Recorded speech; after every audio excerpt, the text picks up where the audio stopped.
എങ്ങനെ പണമുണ്ടാക്കണമെന്നത് കഴിഞ്ഞു. ഇനി എങ്ങനെ ചിലവഴിക്കണമെന്നതാണ്. എങ്ങനെ ചിലവഴിക്കണം നമ്മൾ?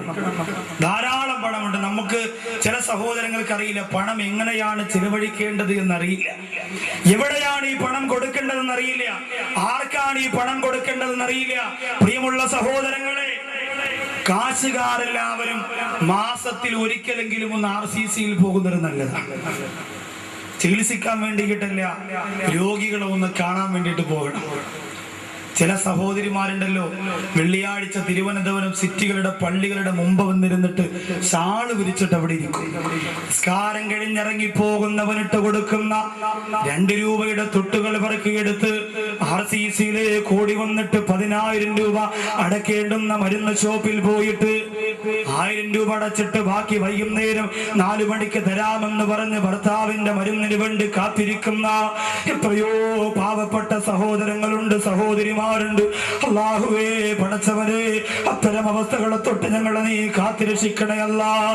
അല്ലാഹുവിന്റെ റസൂല് പറയുന്നു, അർഹതപ്പെട്ട രീതിയിൽ ആരെങ്കിലും പണം സമ്പാദിച്ചാൽ അതിലല്ലാഹു ബറക്കത്ത് ചെയ്യുന്നതാ. വിദേശ രാജ്യത്ത് ആരെയും വഞ്ചിക്കാതെ, ആരെയും പറ്റിക്കാതെ കഷ്ടപ്പെട്ടുകൊണ്ട് പണം സമ്പാദിച്ച ആ പണം AMSന്റെ പാവപ്പെട്ട മക്കളെ കെട്ടിക്കുന്നതിന് വേണ്ടി കൊടുക്കുന്ന ഗൾഫുകാരുണ്ട്. അല്ലാഹുവേ, ആ പാവപ്പെട്ട ഗൾഫുകാരുടെ സമ്പത്തിൽ ബറക്കത്ത് കൊടുക്കണേ അല്ലാ. ഒരുപാട് പേര് എനിക്ക് അത്ഭുതം തോന്നിപ്പോയി. അൻസാറുൽ മുസ്ലിമീന്റെ പ്രവർത്തകരെ കുറിച്ച് ഞാൻ അന്വേഷിച്ചപ്പോ എല്ലാവരും ഓരോ വർഷവും 10,000 രൂപ അതിലിടലാണ് അവരുടെ അഡ്മിഷൻ ഫീസ്.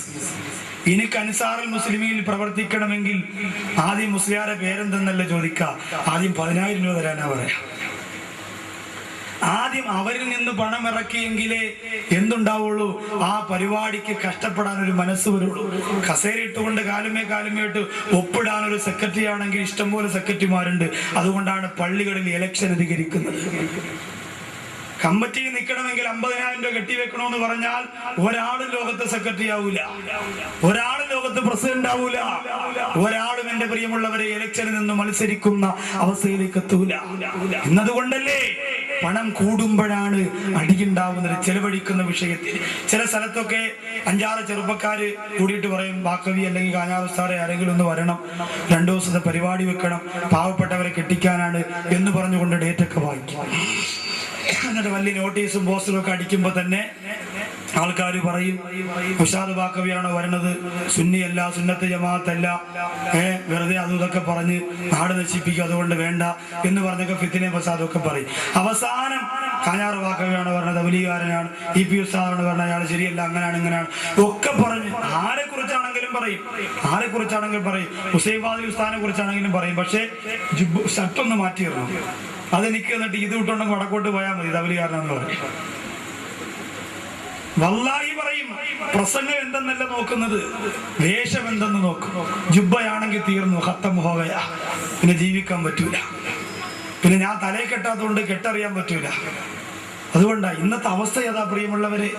അള്ളാഹു പടച്ച തമ്പുരാൻ സുന്നത്ത് ജമാഅത്തിന് വേണ്ടി മരിക്കുന്നത് വരെ ജീവിക്കാനുള്ള തൗഫീഖ് തരട്ടെ. ഒരു സങ്കടം കൂടി ഞാൻ ഇതിനിടെ നിങ്ങളെ ഓർമ്മപ്പെടുത്തുകയാണ്. ഇന്ന് നമ്മുടെ ഉറുക്കാൻ കടകളിലും ചായക്കടകളിലും ചാരായക്കടകളിലും അള്ളാന്റെ ഹബീബാണ് ചർച്ച. അള്ളാഹു കാത്തുരക്ഷിക്കുമാറാകട്ടെ. പുന്നാര നബി തങ്ങളുടെ ശരീരം മണ്ണിനടിയിൽ ചീഞ്ഞളിഞ്ഞു പോയി എന്ന് പറയുന്ന വൃത്തികെട്ടവര് വരെ നമ്മുടെ നാടുകളിൽ അഭിമാനത്തോടെ ജീവിച്ചു കൊണ്ടിരിക്കുന്നു. അള്ളാഹു കാത്തുരക്ഷിക്കുമാറാകട്ടെ. ഒരിക്കലും എൻ്റെ പ്രിയമുള്ള കൂട്ടുകാര് അങ്ങനെ ഒരു വാക്ക് നിങ്ങളുടെ ജീവിതത്തിൽ വന്നു പോകരുത്.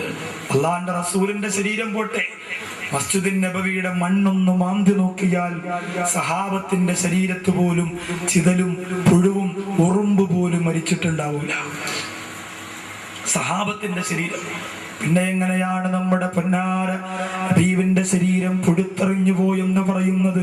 റസൂലുള്ളാഹിയുടെ മുടിയും റസൂലുള്ളാഹിയുടെ നഖവും അള്ളാന്റെ ഹബീബിന്റെ ശരീരവും ബോഡി വേസ്റ്റും മാലിന്യവും എന്ന് പറയുന്ന എത്രയോ പേരുണ്ട്. അല്ലാഹു കാത്തുരക്ഷിക്കട്ടെ. ഒരിക്കലും മോശമായ ചർച്ചകളിൽ നമ്മൾ ആരും ഉൾപ്പെടരുത്. ഏത് സംഘടനയിലും നിങ്ങൾ പ്രവർത്തിച്ചു, പക്ഷേ അള്ളാന്റെ ഹബീബിനെ കുറിച്ച് മോശത്തരം പറയാനുള്ള അർഹത എന്റെ പ്രിയമുള്ളവരെ, നമ്മുടെ ഈ പാവപ്പെട്ട നമ്മുടെ നാവിനില്ല. ഒരിക്കലും ചർച്ച ചെയ്യരുത്. ആ ചർച്ച നമുക്ക് വേണ്ട. അള്ളാഹു കാത്തുരക്ഷിക്കട്ടെ.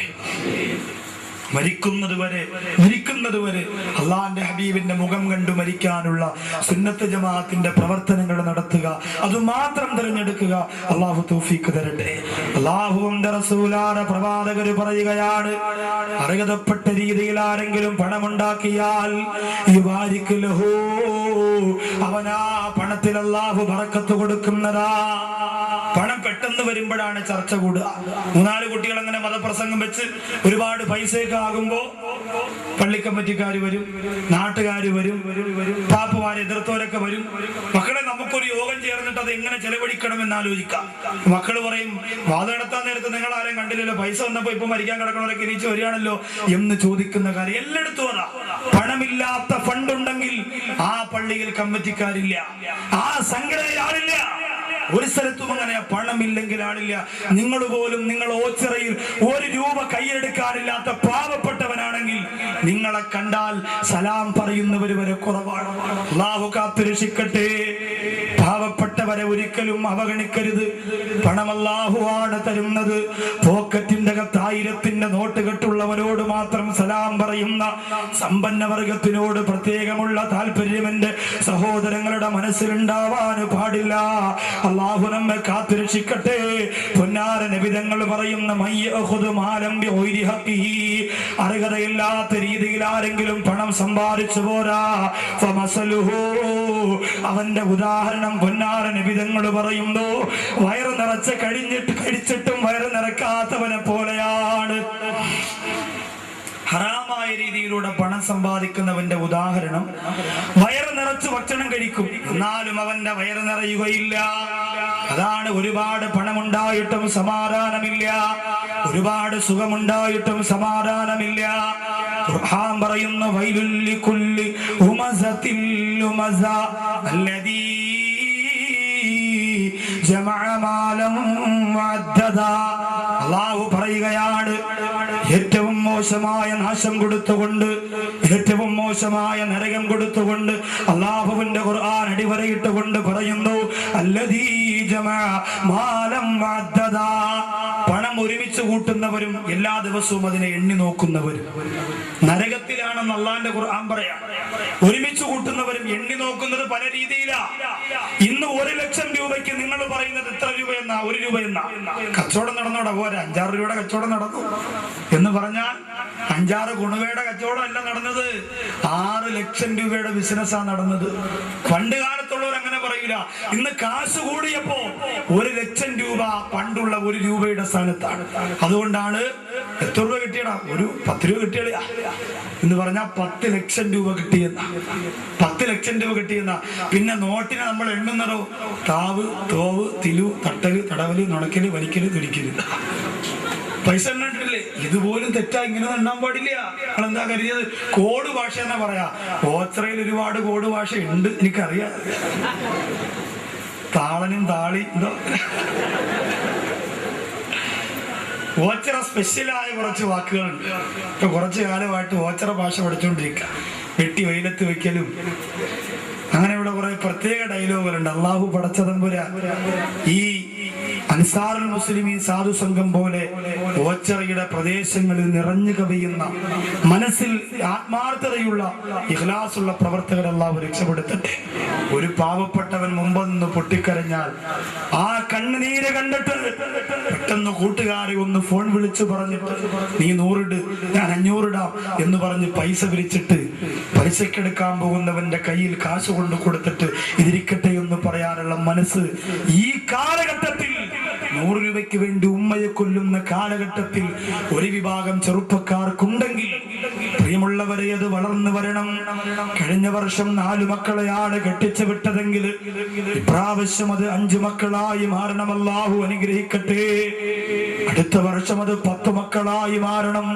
നിനക്കറിയോ എവിടെന്നാണ് സാറ് ഇത്രത്തോളം പാവപ്പെട്ടവര് നമ്മുടെ നാട്ടിലെന്ന് ചോദിച്ചാൽ, ഓരോ വർഷവും അൻസാറുൽ മുസ്ലിമീന്റെ പ്രവർത്തകർക്ക് വരുന്ന അപേക്ഷകള് 10ഉം 15ഉം 20ഉം അപേക്ഷകളാണ്.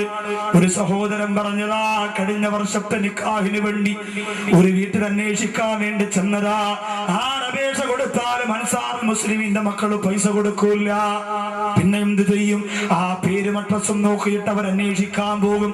ഒരു പാവപ്പെട്ടവന്റെ വീട്ടിൽ ചെന്നപ്പോ സുബ്ഹാനല്ലാഹ്, ആ പാവപ്പെട്ട കുടിലിന്റെ അവസ്ഥ കണ്ടപ്പോ, ആ പാവപ്പെട്ട പെൺകുട്ടിയുടെ ജീവിതത്തിന്റെ അവസ്ഥ കണ്ടപ്പോ പിന്നെ അന്വേഷിക്കാൻ പോലും മനസ്സ് വന്നില്ല.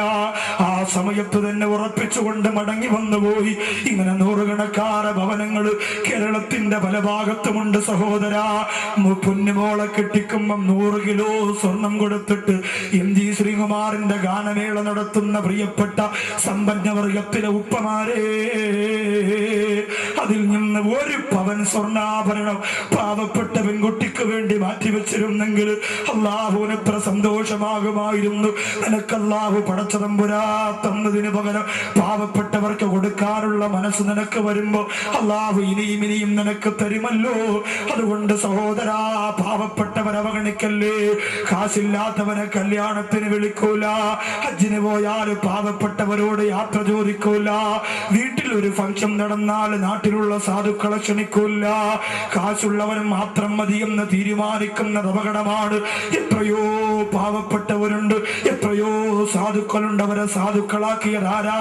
ഞാനും നിങ്ങളുമല്ല. നമ്മൾ പണക്കാരായതെങ്ങനെയാ? നമ്മുടെ കഴിവ് കൊണ്ടല്ല. കരുണക്കടലാണ് പടച്ചതമ്പുരാ നമുക്ക് സാമ്പത്തിക ഭദ്രതയുടെ കവാടങ്ങൾ തുറന്നു തന്നത് കൊണ്ടാ. നിങ്ങൾക്കറിയോ, അല്ലാഹു പടച്ചതമ്പുരാൻ ഖാറൂൻ എന്ന് പറയുന്ന ദുനിയാവിൽ ഏറ്റവും അധികം പണം കൊടുത്തവനാ ഖാറൂൻ.